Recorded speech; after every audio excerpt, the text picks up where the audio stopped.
If you had $165,000, what types of Toronto real estate can you invest in? With that budget, most investors would choose a condo, which makes a decent investment. Your rent would pay for a big chunk of the mortgage payments each month, and you'd also benefit from gains when the condo appreciates. But if you're looking to improve your real estate returns, there's another option if you're willing to live in part of the investment property yourself. In this video, I'll show you how different your returns can look like by comparing two options. One, investing in a condo, then renting a separate place for yourself to live in, or two, investing in a house, renting part of it out and living in part of it yourself.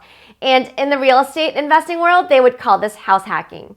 Before I dive into the comparison and returns, please remember to subscribe to our channel and hit the notification bell so you don't miss other real estate investing videos like this one from our Elevate team.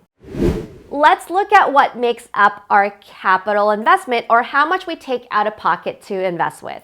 We'll keep this video simple and look at turnkey properties that don't require renovations.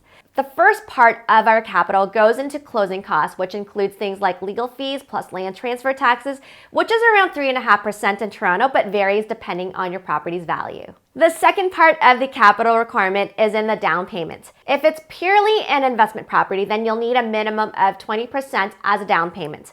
On the other hand, if you're living in your property, then you can qualify for a lower down payment by paying for mortgage insurance. There's some additional requirements for insured mortgages, and I'll put a link in the description below so you can get more details if you're interested. Here's how our investment capital breaks down for our two investment options. Like I mentioned, property one is our typical Toronto condo. We'll look at a 1+1 condo that's on the market for $700,000. Since this is an investment property, you pay for a 20% down payment plus closing costs, so we're looking at a total capital of $163,000. Property two is a house which is priced at $900,000. Because you're going to be living in part of it, you qualify for a lower down payment and you decide to put in a lower 15% down. Then you add in closing costs, so the total capital for this house is similar to the condo at $165,000. Now let's look at returns, and I'll break it into three parts: cash flows, appreciation, and equity paydown. So let's look at cash flows first. The condo investment itself is already cash flow negative. So after expenses and your monthly mortgage, you have to pay out $350 per month. On top of this, you need to have a separate place to live in, and we'll assume rents are at $1,400 per month. So this means your total cash flow is negative $1,750 per month after including your cost of living. Let's look at the house. Because you live in one of the units, which you would otherwise get $1,400 per month, you don't get as much rent, but you also don't need to pay for your own rent separately. If you didn't live there, you'd be cash flow positive even with a bigger mortgage payment because your rent yields are better. In the current situation, your total cash flows is minus $1,100, so it's still better than the condo situation. What about appreciation? This one is more straightforward. You have higher leverage with the house, so that's why you can buy a more expensive property. Based on a 5% annual appreciation, the higher priced property will mean more appreciation in dollar value. The condo gives you a total 5-year appreciation at $193,000, and the house will give you $249,000, so the house wins. The last part of your real estate returns come from equity paydown. This is a portion of your monthly mortgage payments, and it's proportional to your mortgage amount. So this is pretty straightforward, just like appreciation. The house gives you a bigger mortgage and therefore a bigger equity paydown.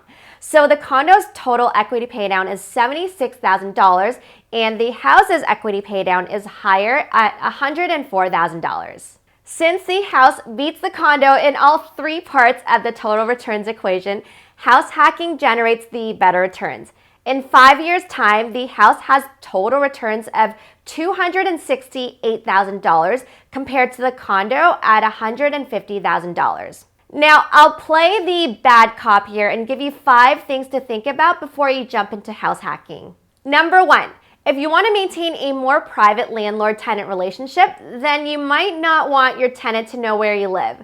So if privacy is important to you, then house hacking might not be right for you. Number 2, When you house hack, you'll likely live in an older house and soundproofing isn't the best. So even if you're fine with a transparent relationship with your tenant, you'll have to accept that living in the same house as someone else will definitely not be as quiet, and it won't have the same amenities as living in a condo, or in the case where you're living in the basement, it definitely won't be as nice as living in a condo. Number 3, the best neighborhoods for real estate investing might not be the best end user neighborhoods. In nicer neighborhoods, rent yields for houses are much lower, so house hacking won't work for those expensive neighborhoods with good schools and young families. And number 4, there's higher expenses in condos because of condo fees. But for the same reason, there's also less active management. If you buy a house, you're responsible for managing the property yourself, and this includes having to deal with bigger problems like the furnace breaking down or the roof repairs. Finally, because house hacking allows you to buy a property with a lower down payment, you'll need to qualify for a bigger mortgage. In our example, you'll need to have at least $790,000 of mortgage in order to make house hacking possible, and this can price you out of house hacking if you can't qualify for a big mortgage. If you want to learn more about house hacking in Toronto and whether it's right for you, we're happy to connect. You can reach us by heading to the link I'll put in the description below. And as always, if you like this video, remember to hit the thumbs up button, and also do us a favor and share it with your friends on social media and tag us at Elevate Realty CA.